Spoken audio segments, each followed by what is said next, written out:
Everyone, welcome back to the Moms Interrupted podcast. Welcome. We're happy to be here. We hope you're happy to be here too. Like, we got so much good feedback and questions and hype around our breastfeeding episode. Yeah. And we really focused on the first 2 weeks, and it got us thinking about how we should chat about breastfeeding after the first 2 weeks. And we thought it'd be fun to do it a little differently and talk about the different myths and things that come up with breastfeeding in a true or false game. Before we dive in, just in terms of backgrounds for both of us with breastfeeding. So I've breastfed he's now 2 years old, and I breastfed him for 20 months. And I did the lactation educator counselor training via UCSD, and before that, had to undergo so much breastfeeding training with my doula trainings, my childbirth education trainings, all the different things that I had to do. So I've been in this breastfeeding world for so long. And what still shocked me is when you're in it and you're doing it, you're still Googling all the time, even if you have the background and feel like you have a good grasp on things. And so I just want to call that out before starting. It's like, it's okay to feel overwhelmed, because I kind of feel like everyone does. Totally. I have 2 kids. I breastfed my first until he was like 11 months, and I had enough frozen milk to last him to about a year. I did combo feed him. Our breastfeeding journey was, sorry, I hate that word, was really, really hard. Both my kids have had high palate, and my nipples were bleeding. I had to triple feed, pump after every feed, then feed my son in a bottle. We had chiropractor. We had all kinds of things going on. I'm still breastfeeding. She's 10 months now.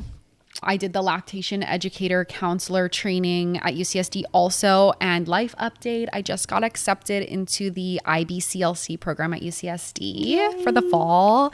So that's the next credential that I'm going to be tackling. I'm super excited to bring all that info here. But yes, 1,000 times yes.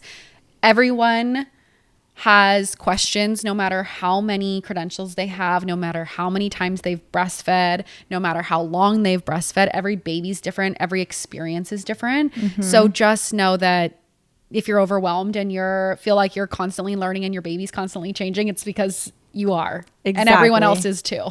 And that's why we've chosen questions for the true or false game today that are easy, quick ways to give you accurate information, because there's a lot of noise surrounding breastfeeding, surrounding motherhood in general, but specifically breastfeeding. It's so hard to navigate what's true and what isn't. And you hear so many opinions that are disguised as expertise. Yes. Which is really, really hard to navigate. Really confusing. A lot of people giving out schedules and giving out advice on feeding your baby and baby sleep and baby behavior. And nothing is the same. None of those 3 ways to feed your baby are the same. Yeah. So there's a ton of variation, and you can't treat any of them the same, and you can't expect the same results for any babies. I love the saying that breastfeeding isn't nursing. Breastfeeding is bottle feeding, pumping, and nursing. Totally. It's all of those things, all encompassing. Right. Like, bottle feeding, breast milk is still breastfeeding, right, but it's not necessarily nursing. Yes. And nursing is when baby is on the breast. Yes. I love that differentiation, because you have to navigate them differently. Unfortunately, it's all very different. It's all very different. And we're here to talk about all of those things and break down the myths that people try to shove in your face, tell you their opinions disguised as expertise, and tell you a certain way that your baby should be responding to whatever way you're feeding is the same as someone else who's doing it differently. It's not the same.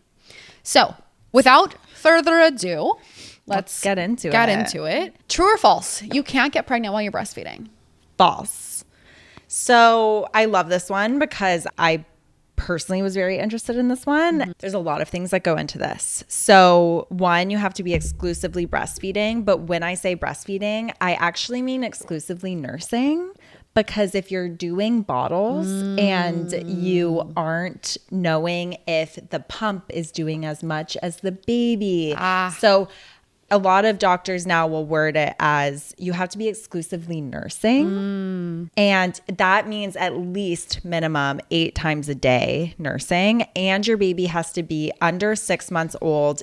And you have to have not gotten your period back. 8 times in 24 hours? Yes. Not gotten your period back. Okay, so those are a lot of stipulations. Those are a lot. And even then, it's not 100% foolproof. It's a good method if you're following all of that to the exact T, which is hard to do sometimes. Sometimes you have to pump, you have to use a bottle, you have to combo feed, you have to do all these things. Right. It's hard to do. After 6 months, you're no longer safe. If you're nursing less than 8 hours in 24 hours, you're no longer safe. If you've gotten your period back, you're no longer safe. True or false, breast milk changes throughout the day to fit baby's needs. True. Your breast milk changes in fat content, changes in nutrient content, changes in volume. It's constantly changing. It's a living substance.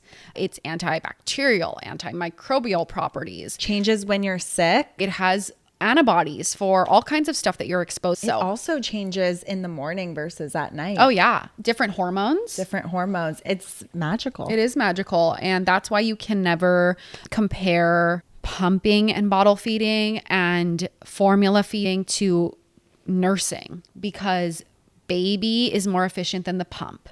Also, bottles of breast milk and bottles of formula do not have the same calories, do not have the same nutrients throughout the day as things change. So you cannot compare them. Yeah. And you really just have to follow your baby. Obviously, with formula, there are recommendations. Your baby's 3 months, they should be having this much. This is how many calories you have to follow. Breastfeeding and bottle feeding breast milk works a little differently. Your breast milk is very variable. For example, yesterday I pumped after I fed my baby because I had to go out for a few hours, and I was like, let me see if I have anything left to leave with my husband for the baby in the sippy cup.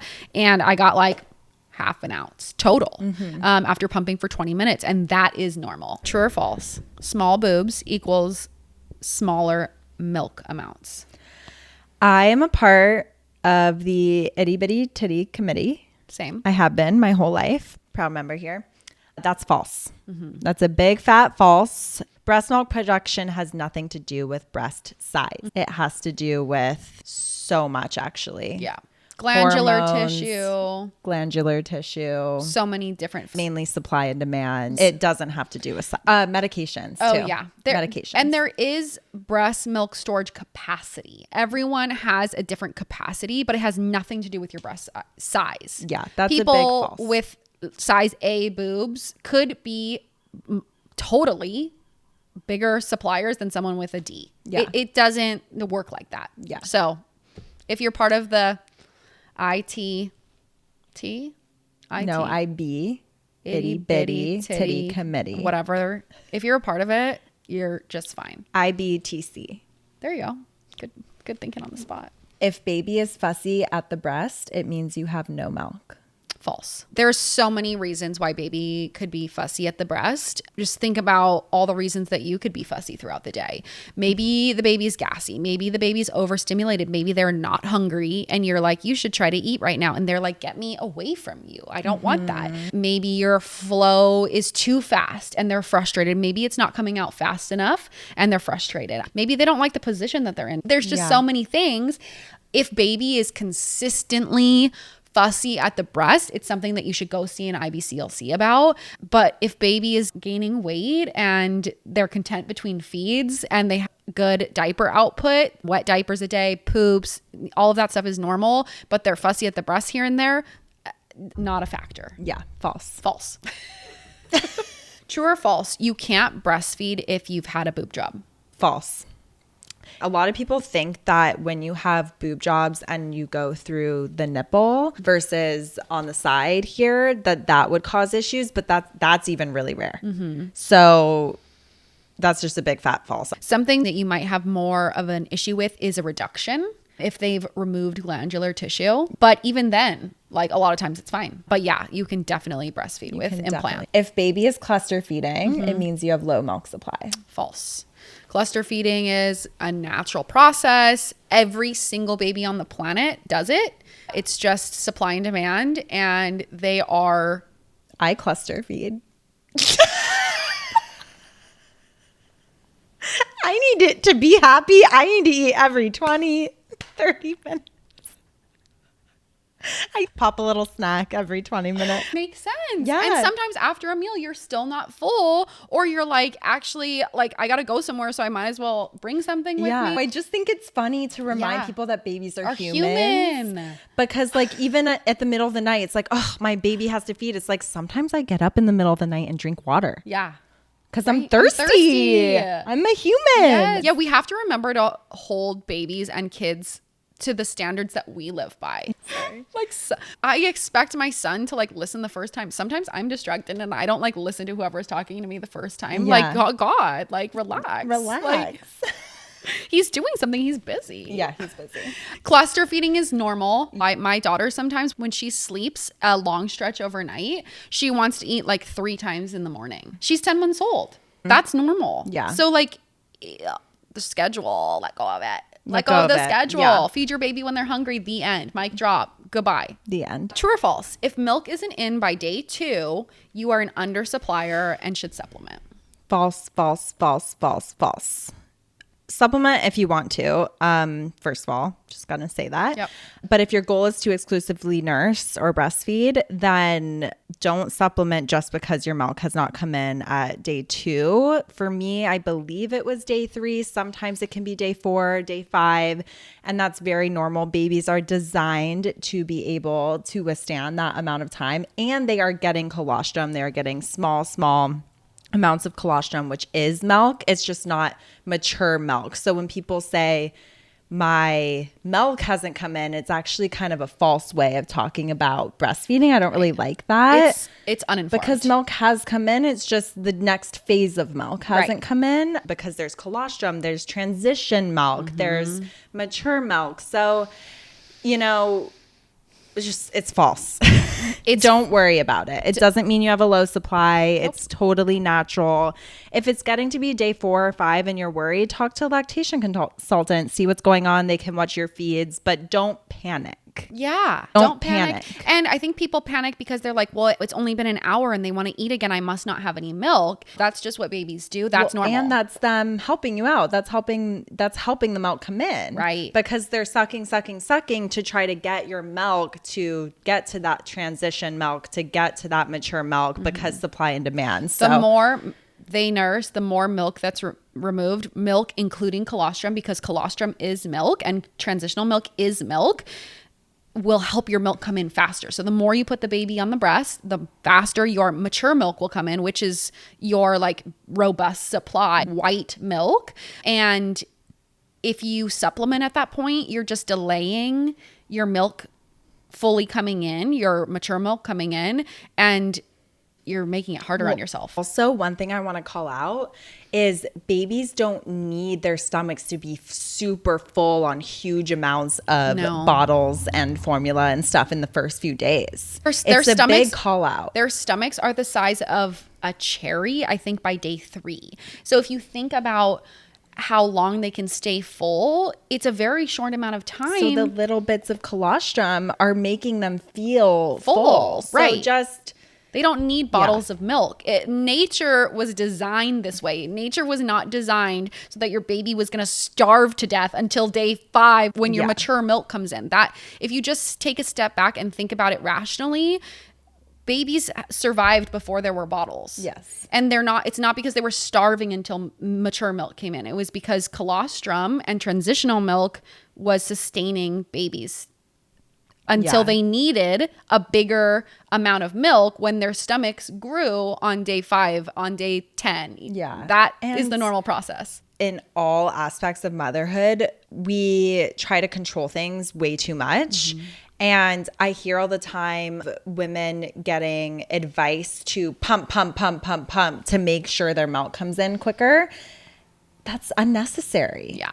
It's unnecessary. When baby is requesting milk from you and you're continuing to put them on the breast, they are requesting the exact amount they need. It's going to help later with milk regulation, with all these things. If you're excessively pumping, it's not going to feel good. You're going to get engorged. You risk clogged ducts and mastitis, and terrible things happen. People are like, I'd rather have an oversupply. Would you? Because women get abscesses that have to be drained from their breasts. People don't talk about these things, but like an oversupply is not necessarily a good thing. Yeah. And you're a slave to the pump when you have an oversupply. You can't go anywhere. You're in pain because you have to pump. Look, you don't want to have no milk, and you don't want to have an oversupply. So the way to have the right amount of milk is to put your baby at the breast, because they demand the right amount. It's just as simple as that. You don't have to do other things. I think America, people in general in our society, me included, everyone, it's really hard for us to think of things simply. Yes. And it's really hard to be like, it's that simple, and accept that. Because we want to optimize and we want to do everything the best, and it's a contest to the finish line. And like, no, just like take a step back. Think about, history 50, 75 years ago, 100 years ago. Yeah. Say it again for the people in the back. Trust your body and trust your baby. Thank you. True or false, pumps are less effective than a baby's suck. Typically true. Some women respond really well to a pump and some don't. And that's normal. And sometimes you have to experiment with settings or different types of pumps, unfortunately, which can get expensive. Baby is 99% of the time going to be your best bet on getting the right amount of milk out that they want. It's so interesting too, because my son, when he exploded and was a huge chunker, it was like he exploded. I'm actually going to I'll put a photo right here of Kelly's rolls. Oh my God. They're so delicious. I went to the pediatrician for his 2 days ago, and his little dot on the growth chart for his weight was so high up in the corner that she was like, oh, it's over here. You can see it. Is he off the chart? He's 100%. Okay, yeah. But only 50 in height. Stop. I have a sumo wrestler as a baby. I can't wait for you to put a picture in.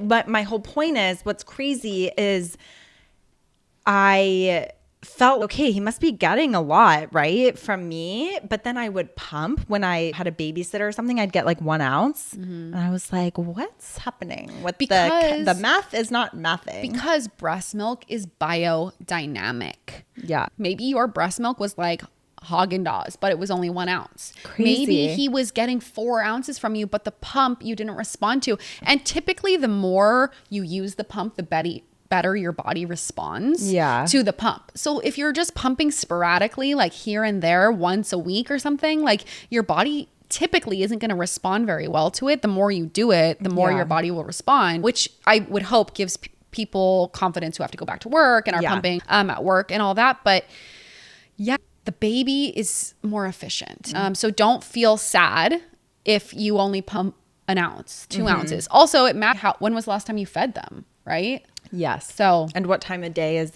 Yes. All of those things. Yeah. Like I said, the other day yesterday, I pumped like a 1/2 ounce total in the afternoon. I know she's getting more than that. But also, like, if she isn't, feed her again in a couple hours. She's fine. Next time she's hungry. Yeah. The end. Yeah. Don't overcomplicate. True or false? You're spoiling your baby if you nurse them to sleep. I hate when people say that. It's a big fat false.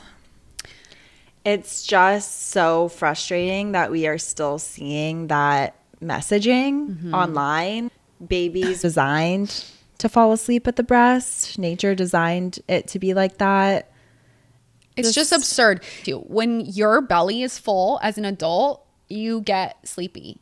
So do babies. Well, also at night, you're releasing melatonin from your milk to help them get sleepy. It's like, why did nature do that if they didn't want me to use it? Right. And like the whole eat, play, sleep schedule thing, like I tried to do that with my son for so long and it did not work, because when he woke up, he wanted to play because he was like, I'm awake, I'm ready to go. Like people are like, try to get him on eat, play, sleep so he doesn't need you to go to sleep. Like, okay, he needs me to go to sleep. He's a baby. Yeah. He needs me. I'm his mother. Yeah. Like, they don't come out independent. Yeah.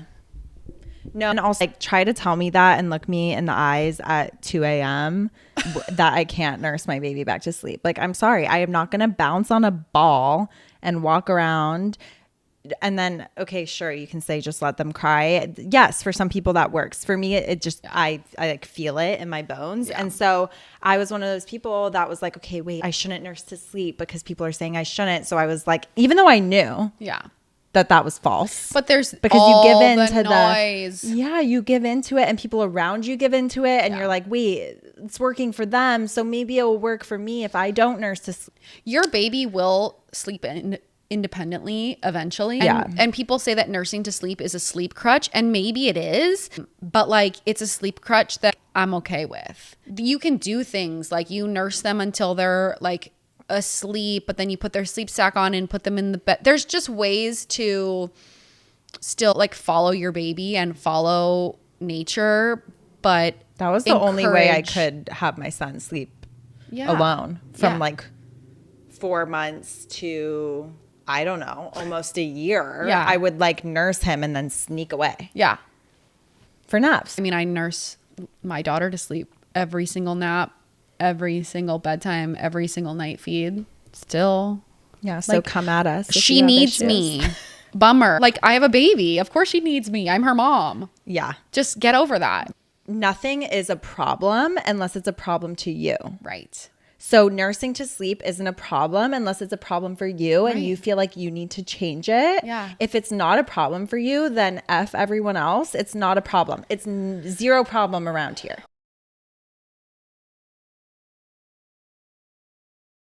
We just had a friend who we were at dinner with last night, and her pediatrician said, your baby's 6 months. They should be sleeping 8 to 12 hours. And she was like, I felt horrible about myself. And like I was doing something wrong. And it's like, your baby should like, shut up.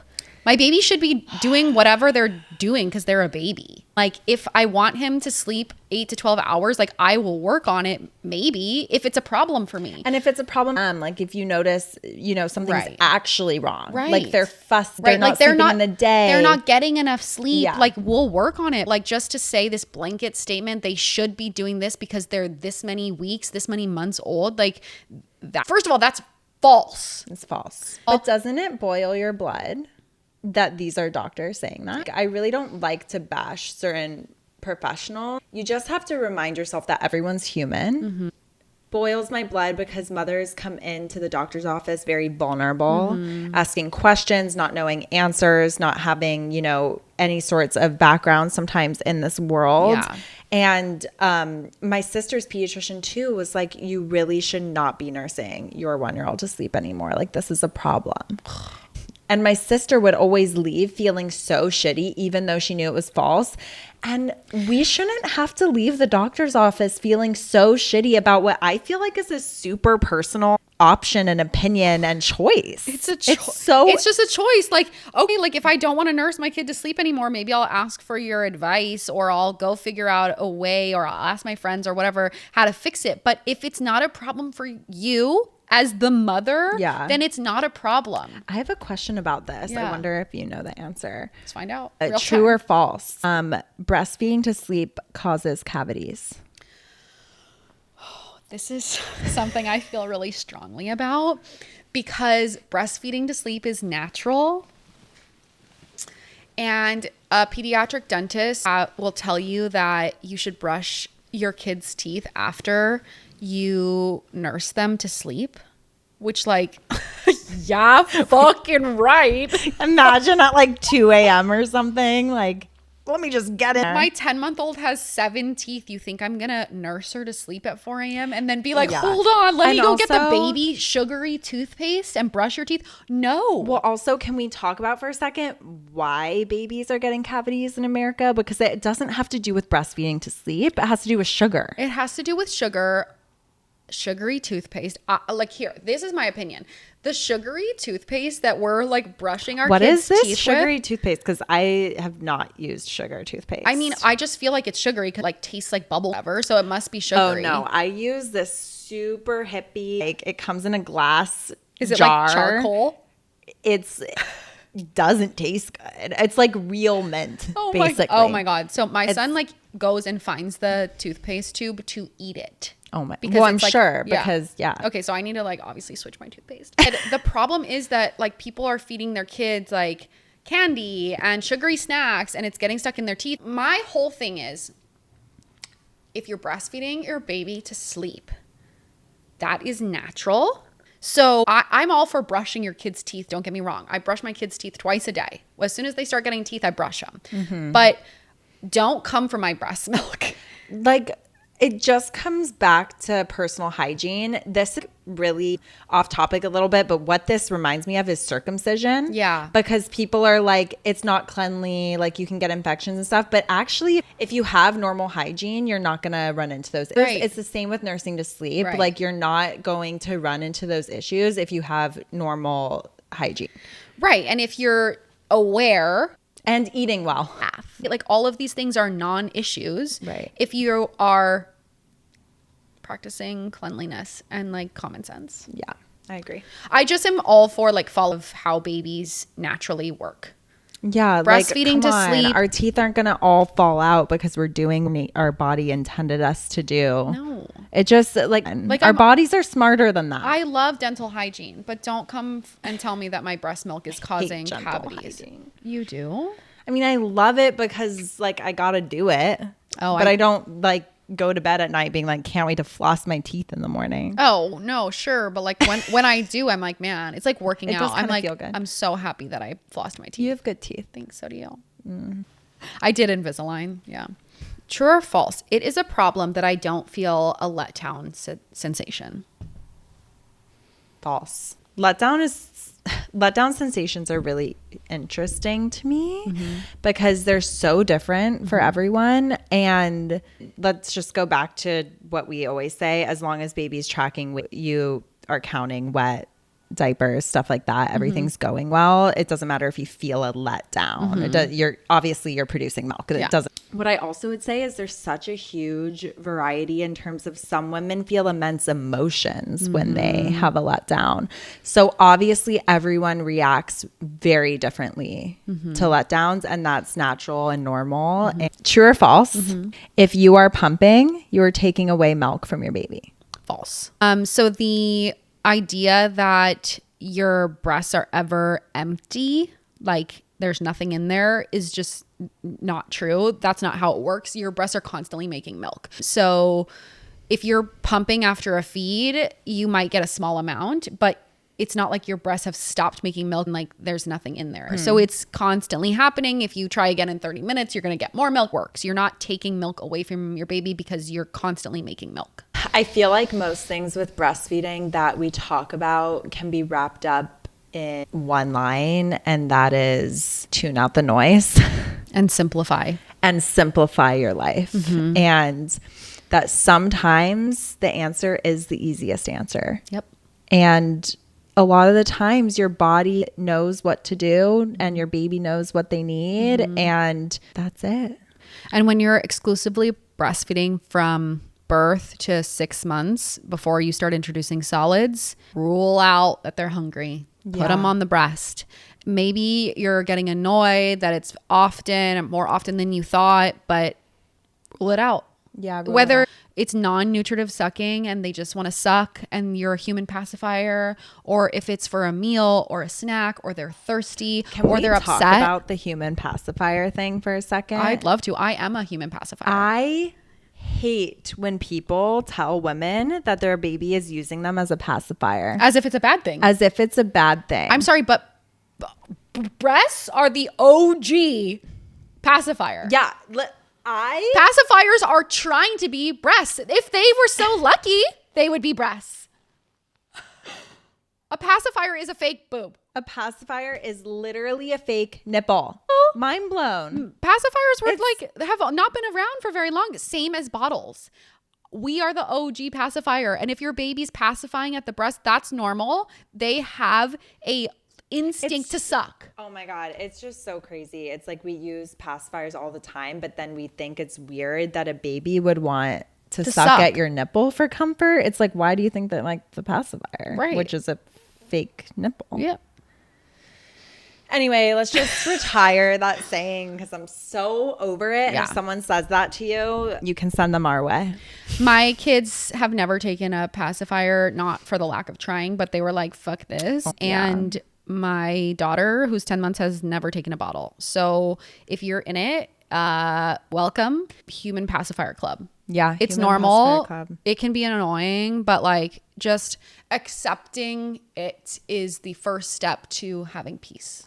It's really hard work in our society to be the food source for your child, but it's because of the way we set ourselves up for it.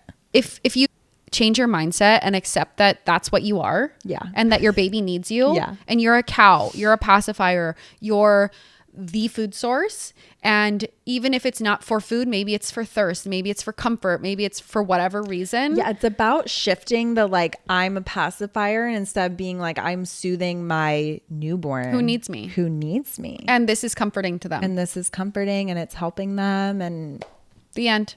That's it. Yeah. Don't let society or other people tell you that it's not normal, because it is. It is. It's natural. It's normal. It can be really, really sweet. Yeah. And really fun. And like sometimes I'm like nursing my baby in the rocking chair and she's asleep before I put her down. And I just like look down at her and I'm like, God. Oh my God. This is so special. I like miss it.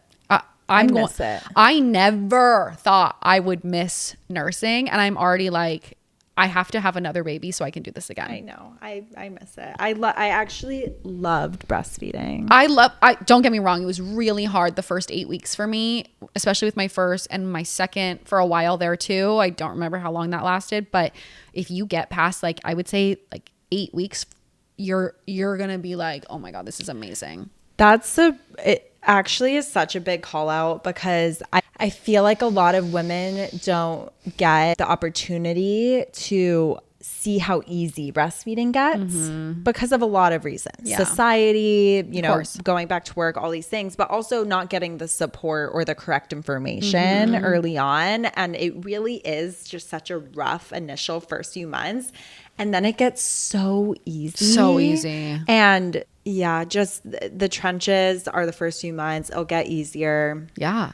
It can be really special. Just like the best feeling. So cute.